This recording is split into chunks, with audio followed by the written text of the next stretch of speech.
নমস্কার, শুভ সকাল আমার সকল দর্শকবৃন্দ।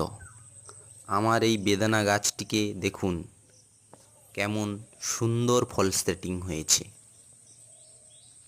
আগামীকাল গাছটিতে একটি ছত্রাকনাশক এবং একটি কীটনাশক স্প্রে করব। গতকাল গাছটিকে কাটিং করেছি।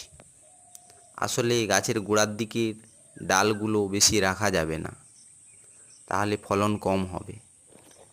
দেখুন কত সুন্দর ফল সেটিং হয়েছে, প্রতিটা ডালেই ফল ধরেছে। এবং কী কী কীটনাশক এবং ছত্রাকনাশক দিতে হবে তা জানতে হলে আমার এই চ্যানেলটিকে অবশ্যই সাবস্ক্রাইব করে নিন। সময় মতো ভিডিও পেতে নমস্কার।